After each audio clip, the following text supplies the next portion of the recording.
What legacy has the late Professor Ali Alamin Mazrui left for Africa? Does Uganda's Makerere University still attract gifted academics like Professor Mazrui? Why is the Anglophone and Francophone tension still prevalent among Africans? And how can Professor Mazrui's Pan-Africanism ideology be nurtured and developed? What time is it? It's question time.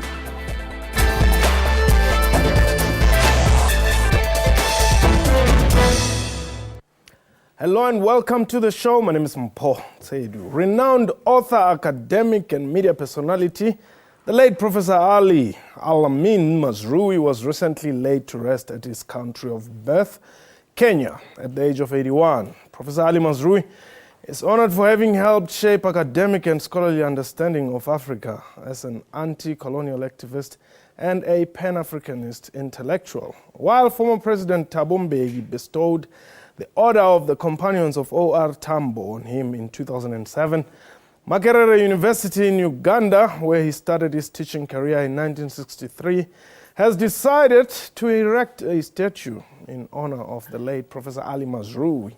My guests today, Dr. Weston Shilao from the University of Johannesburg and Professor Moshe Ngondo, policy specialist. Gentlemen, welcome to the program. Prof, let me start with you. How should we remember the late Prof? Yes, thanks very much for the invitation. Professor Mazrui, as you know, is quite an encyclopedia of knowledge and of legacies. I think it's so difficult to take one dimension on it. But I think one of the things that is remarkable, most of us, when we read Africa in terms of our own disciplines, either as a psychologist or a historian or a scientist, or as a literary scholar. But with Mazrui, he read it from a very rich interdisciplinary understanding of the interconnection between various knowledges. For instance, he's one of the very few political scientists who would integrate into his perspectives the importance of language, of culture, of religion, and that kind of integration of the social and the human sciences is very, very rare. And I think that, to me, in brief, in terms of methodology, in terms of scholarship, is what we should try to reinforce. A very comprehensive, integrated, interdisciplinary reading of the African experience. The second thing that is not, well covered in the scholarship is a fresh interpretation of citizenship. In most disciplines, certainly in the social sciences, we tend to think of citizenship as a prerogative, a status, belonging to one nation state, bounded by certain local, at times parochial interests. But if you look at his trans-border dimensions, his trans-boundary, travels and commitments, he suggests to us, not quite explicitly but actively, that we should begin, because of the nature of the African experience and because of the nature of the globalizing tendency now, it is important for us to redefine his citizenship, not as a privilege peculiar to a particular nation state, but as a permanent, almost cosmic, responsibility to the next person. Yeah, it's very, very important for us to say it's one thing to be a Kenyan, a Ugandan, and South African, but I think we with Professor Mazrui, he says, let us begin to redefine citizenship as a much more comprehensive, much more flexible, responsibility to whoever is human, whether it's within Africa, between Africa and Asia. That's how, and that feeds into his third preoccupation, what he called the clash of civilization. Okay, hold that thought there. Let me just come straight to you. Obviously, there's a particular legacy which Professor Mazrui leaves. Which one is that? Professor Mazrui, he was unflinchingly a foremost Pan-Africanist from a scholarly perspective. And if you were to remember Professor Mazrui, it behoves us to carry forward his message of Pan-Africanism, and especially the need for Africa to find its agency in the geo-global affairs, because one of his pet topics was the North-South relations. And he's talked about, for instance, the need for reform of global institutions. For instance, the United Nations Security Council. As it is, Professor Mazrui held the view that as it is constituted, it doesn't serve world peace, it doesn't serve the welfare of humankind. And so Professor Mazrui implored Africa to take its rightful place within the Commonwealth. And this, he also brings in the idea of intellectualism, that intellectuals must be in the driving seat vis-a-vis taking Africa forward, vis-a-vis ensuring that Africa takes charge of its own destiny. Okay. Yes. Secondly, Professor Mazrui was also an advocate of freedom of thought. He was one scholar who was not afraid of his thoughts, was not afraid of saying controversial things, both in writing and in speech. He quoted a lot of controversy. And that's why we can't help but remember Professor Mazrui, because his works have indeed immortalized him. Okay. But Yes. Dr. Slough, who is Professor Mazrui? Is he an activist? Is he an author? Is he an academic? Is he, what is he? Professor Mazrui defies pigeonholing. He wore many hats. Professor Mazrui was a scholar par excellence. Professor Mazrui was a Pan-Africanist, not from an armchair perspective, but from a really practical perspective. He was instrumental, for instance, in the transformation of the Organization of African Unity to the African Union. Professor Mazrui was a journalist. Professor Mazrui was a filmmaker. Professor Mazrui was a literary scholar. Professor Mazrui was so many things rolled into one, and intellectual par excellence.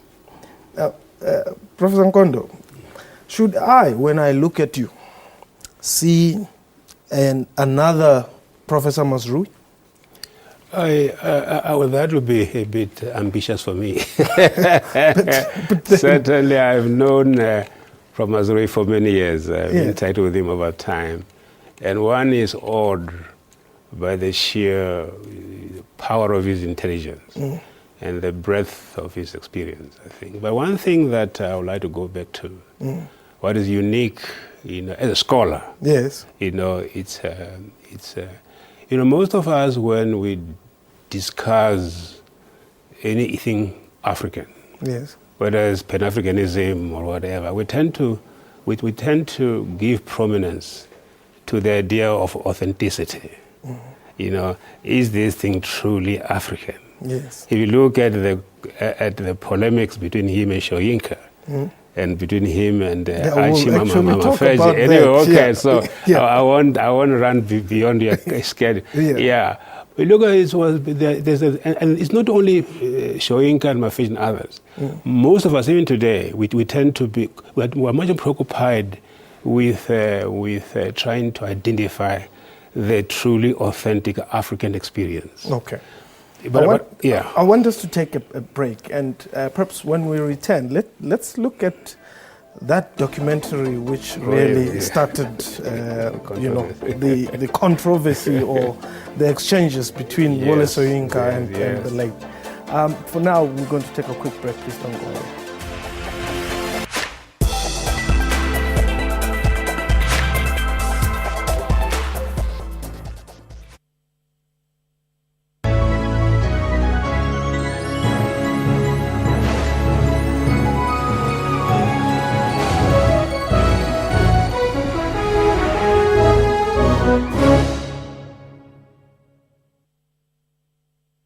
Recycling 1 glass bottle saves enough electricity to use a lamp for over an hour. Recycling 2 saves enough power to make toast. 10 to watch your favorite soapy. Recycling 30 tons saves enough energy to power a suburb. If everyone in the country recycled just 1 bottle a month for a year, we could light up Joburg for an evening during peak hours. Imagine, one day it might be possible to recycle enough glass to light up South Africa. The Glass Recycling Company.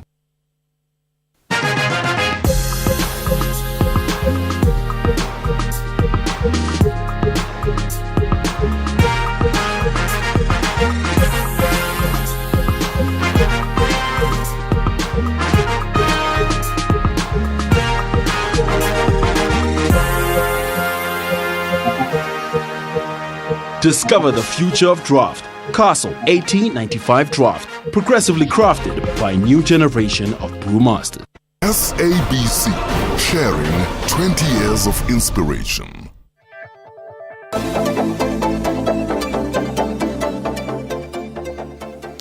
Welcome back. You're still watching Question Time. My guest today, Dr. Weston Shilao, is from the University of Johannesburg, and Professor Mushenkondo, policy specialist. Now, like I said, let's talk about the Africans documentary, which Dr. Adekeye Adebayo says was it established his global reputation, but was also controversial.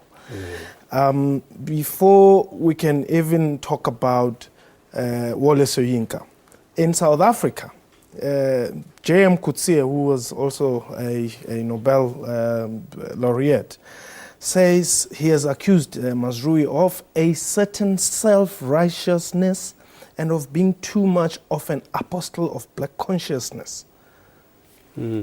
I think that, I must say, is a misreading. You know, if you have followed Professor Mazrui's work from his MA dissertation at Columbia and PhD at Oxford, if you have read through his, you wouldn't say that. What I think is doing in the African triple heritage is to show not only the history of the three heritages, but the interconnectedness, and how the interconnectedness presents a very rich but complex image of what it means to be African in our time. It brings to bear the history of the Western invasion.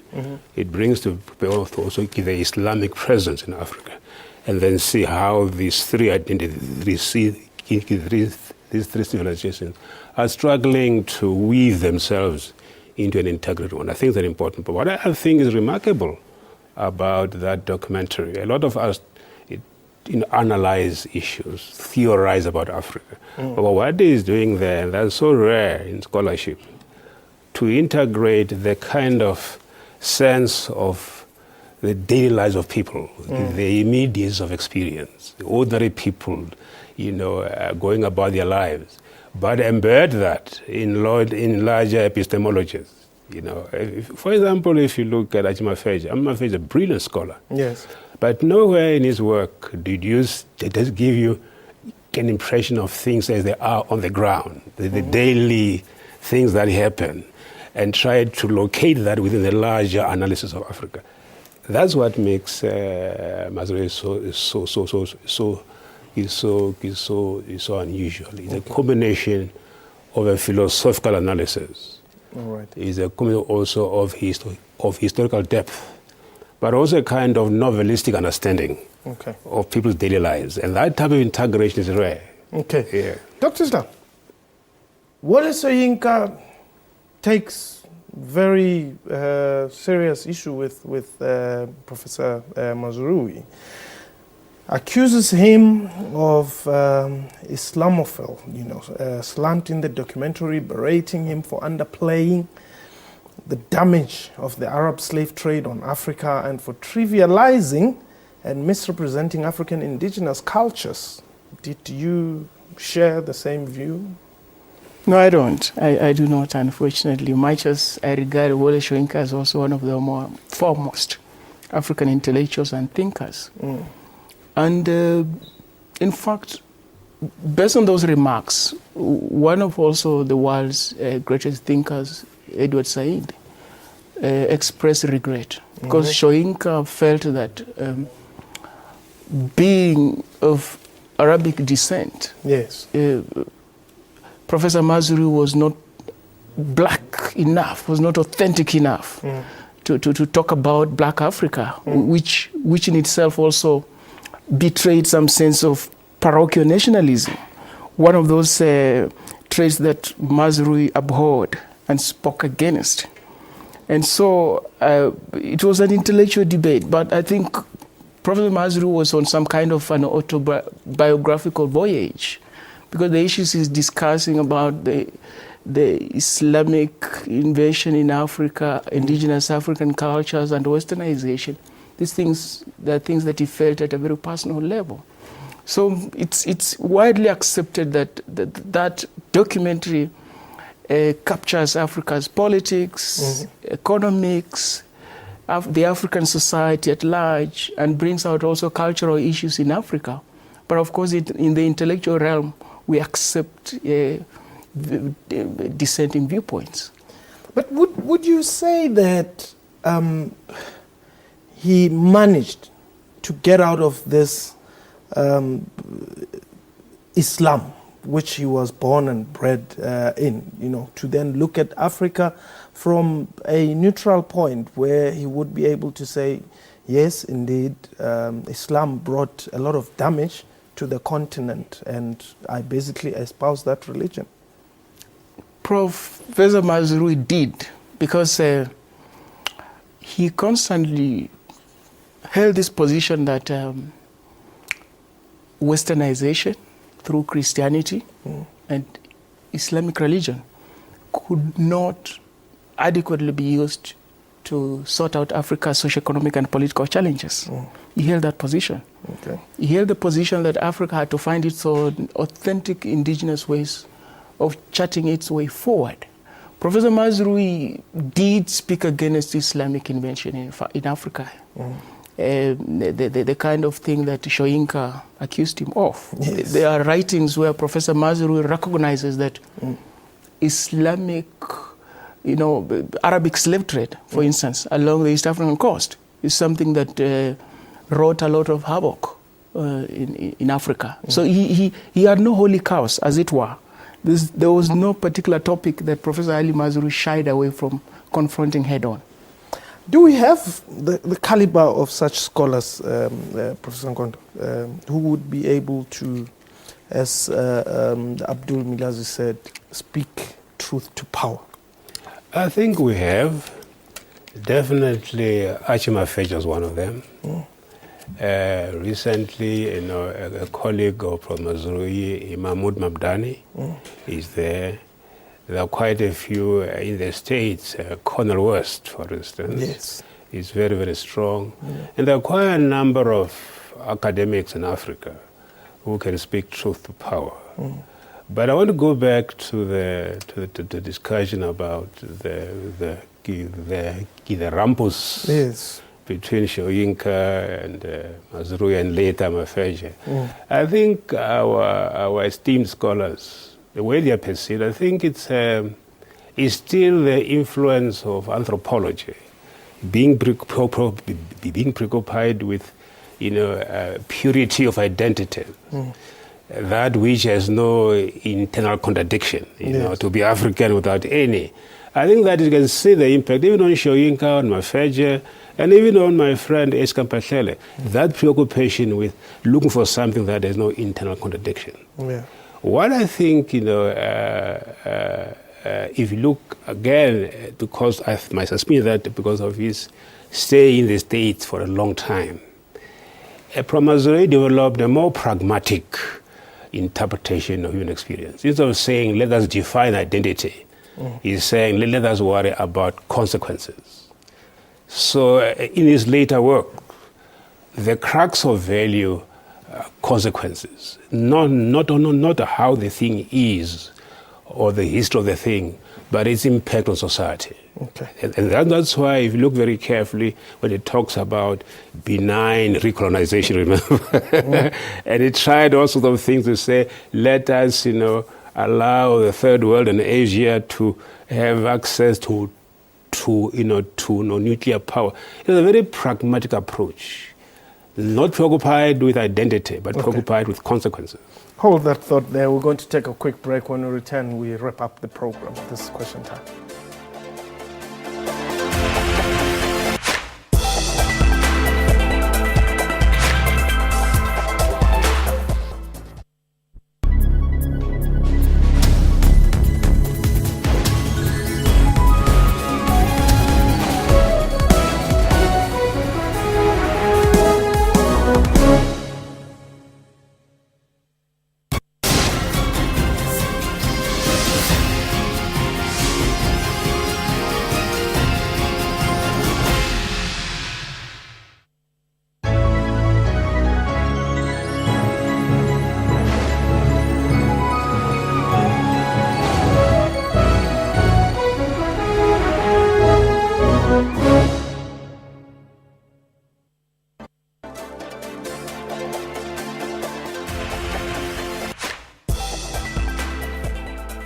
Welcome back. You're still watching Question Time. My guest today, Dr. Weston Shirao from University of Johannesburg, and Professor Mushe Nkondo, who's a polity specialist now. Dr. Shirao, the late Professor Mazrui, when everybody was celebrating the South Africa's rainbow nation, he then came up and said, South African whites have effectively told blacks, take the crown, we'll keep the jewels. Yes, vintage Professor Mazrui. Vintage Professor Mazrui. He would say things that very few would dare do. His reading was that post-94 South Africa, the arrangement was such that effectively the whites let go of power, political power, but they retained the economy. They retained the levers of resources. Which is what we're faced with actually today. Definitely. An oracle. Prof, there's something about Dr. Mazrui here, which, I mean, he started speaking against people who were very revered, Kwame Nkrumah, Kenyatta, and all those, and effectively, leading him, to basically, leave the shores and say, let me go to the States, exile, or whatever it may be, but I'll at least be safer and able to continue with this. I mean, when everybody was, showering Kwame Nkrumah with praises, this man takes a stand and says, no. He's ruling like a king. Yeah. I think there is something, with academics, something romantic about it. That you want a space which will have no contradictions. I think that's the problem. And when he left, I think it was mainly to look for a kind of private space where he could be most creative.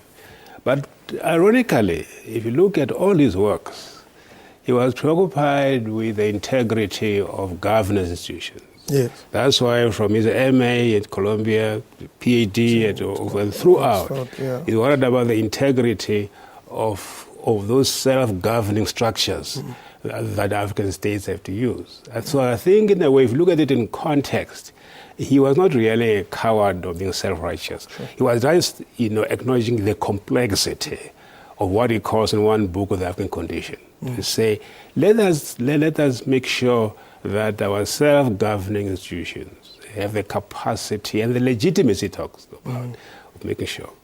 And but when he started looking at literature and language and religion, he realized that it's not enough to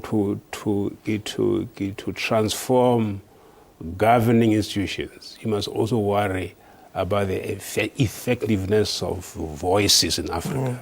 make sure that the ordinary person in the street, the one who appears in the African, with carrying, towing goats across, the ordinary person in the street is effectively represented in all the decent process. Okay. So if you look at it in context, he was trying to really marry, firstly, the importance of an individual making a choice, but also in context, the importance of obligations, of allegiance, and those things. Yeah. Dr. Shlau, do people like you have the capacity to teach ordinary Africans like myself to understand this Anglophone, Francophone conflict that still exists on the continent? We do. Why are you not doing it? We're doing it. Okay. Perhaps it's not being felt as it should be. Yeah. But we are doing it because Professor Mazrou held the position that this Anglophone, Francophone political divide in Africa, this polarization that sometimes we see rearing its ugly head under the African Union. Yes. Yes. He traces that kind of malaise in the Berlin Conference of 1884. What he calls the Bismarckian, boundaries and what have you. But Professor Mazrou also goes ahead to take a swipe against post-colonial African leaders who have, clung so fetishly to this concept of sovereignty. Because you remember in 1963, when the OAU was formed, the first item on the agenda was the recognition of these borders that were set during the scramble for Africa in Berlin. So Professor Mazrou impresses upon a scholar like me, upcoming, that we have constantly to write and speak against these parochialisms, because that's what he calls it. For instance, in his fictional work, The Trial of Christopher Kigbo, he laments this propensity in Africa to be tied to parochial identities, tribe. Okigbo left his craft as a poet and took up arms to fight on the side of Biafra in Nigeria. He tries him for that. And so Professor Mazrou implores us, whether of Francophone legacy, Anglophone legacy, Lusophone legacy, to transcend all those colonial divisions and forge a Pan-Africanist, some kind of transformative agenda in Africa. So that's what we're doing as scholars. Prof, a very quick one. I know you would still want to talk broadly about Professor Mazrou, but the fact that he was honored with the Order of O.R. Tambo, are there any similarities between the two in 10 seconds? I think the similarities is to give strategic leadership to the forces for change. That's similarity. Thank Let me allow you to hold it there. Doctor, let me allow also to just wrap it up there. That was question time for today. Have yourself a wonderful day. Goodbye.